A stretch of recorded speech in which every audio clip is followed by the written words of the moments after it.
잠언 10장입니다. 지금까지는 젊은이를 대상으로 지혜를 인격화하여 13가지 교훈으로 그 중요성을 강조하였습니다. 10장은 마지막 31장까지는 지혜로운 자와 어리석은 자의 특징들이 대구법을 통해 나열되고 있습니다. 그 중에서 특히 본장에서는 그리고에서는 솔로몬의 잠언이 비교적 짧은 기간을 통해 지혜와 어리석음이 예리하게 대두되고 있습니다. 특히 잠언들은 인간 생활에 부딪히는 여러 문제에 대한 실질적인 교훈을 주는 375개의 짧은 구절로 구성되고 있는데, 본장에서는 의인과 악인에 대한 삶의 특징을 비교함으로써 좀 더 어려운 생활을 하도록 교훈해주고 있는 것입니다. 의인과 악인의 생활 태도가 나오는데요. 새로운 표현 방식을 사용하여 지혜를 묘사하고 있습니다. 여기에 수록된 잠언들은 솔로몬의 수많은 잠언들 가운데서 선별된 것이라고 할 수 있는데요. 열왕기상 4장 32절에 기록되어 있습니다. 사실상 본장부터 29장까지는 일정한 논리나 주제의 흐름 없이 지혜자나 어리석은 자, 의인과 악인들의 특징의 대도적인 문구를 통해 구절 중심으로 비교되고 있으므로 엄밀한 내용 구분은 불가능하고 핵심 개념어가 사용된 빈도에 따라 비교 검토해 볼 수 있을 뿐입니다. 참된 가치를 추구하는 이유가 나오는데요. 1절에서 12절에 기록되어져 있습니다. 하나님은 본질상 절대적으로 선하시고 공의로우신 분이기 때문에 악을 미워하시고 을을 사랑하신다고 기록하고 있습니다. 사람이 하나님께로부터 축복을 받는 참된 비결은 마음을 굳게 하여 악을 행치 않고 항상 정직과 공의를 행하는 의로운 생활을 하는 데 있습니다. 그리고 인간의 진정한 가치를 추구하는 참된 이유는 하나님께 대한 신앙 때문입니다.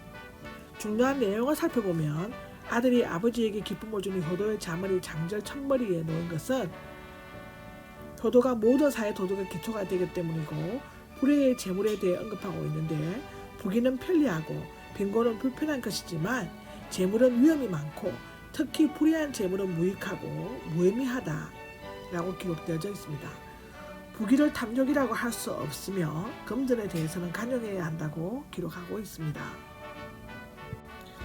잠언서에서는 부지런함과 게으름에 대한 주제가 상징적으로 많이 다뤄지고 있습니다. 의인과 악인이 대두되고 있는데, 의인은 복을 받고 하나님께서 그의 머리 위에 복을 부어주시지만 악인은 입에 독을 머금고 그것을 함부로 토함으로 화를 입게 된다라고 기록하고 있습니다. 지혜로운 자는 지혜자가 되기 위해 가르침을 잘 듣지만 어리석은 자는 말을 많이 함으로써 어떤 것을 배울 수 있는 시간을 허비한다고 기록하고 있습니다. 또한 본장에서는 상호 인간관계를 다루고 있는데, 친구에게 악의 있는 눈짓을 하는 것은 죄의 의도가 있음을 보여준다. 입이 미련한 자는 결국 그 자신에게 재난을 입게 된다. 위험은 다툼을 일으켜 서로 멸시하는 자들로 하여 그럼 화평하게 일하거나 살 수 없게 한다. 그러나 사랑은 남의 허물을 가리우고 용서하기 때문에 화평에 기여하게 된다라고 기록되어 있는데요. 고린도전서 13장 5절에도 기록되어 있고, 야고보서 5장 20절에도 기록되어 있고, 베드로전서 4장 8절에도 기록되어져 있습니다. 참된 지혜는 바른 언어를 사용한다는 것이라고 하는데요. 지혜 있는 자와 지혜 없는 자가 대두되고 있습니다. 지혜 있는 자의 특징은 그 지혜로운 말이며, 지각이 없는 자는 낭패를 당하며 등의 채찍을 맞게 될 것이라고 합니다. 지혜로운 자는 그 지식을 낭비하지 않고 적당한 때를 위해 그것을 보존합니다. 이러한 사실은 어느 생활과 연관되어 잘 나타내고 있는데요. 지혜는 어느 습관에 쉽게 드러나기 때문입니다.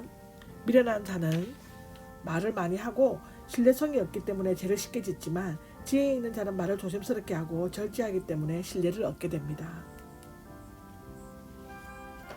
하나님의 주권과 공의의 지혜에 연관된 게 20절에서 32절에 나오는데요. 진정한 가치관과 지혜의 연관성을 언급한 다음 하나님의 주권과 공의가 지혜와 각기 어떻게 연관되는가를 집중적으로 다루고 있습니다.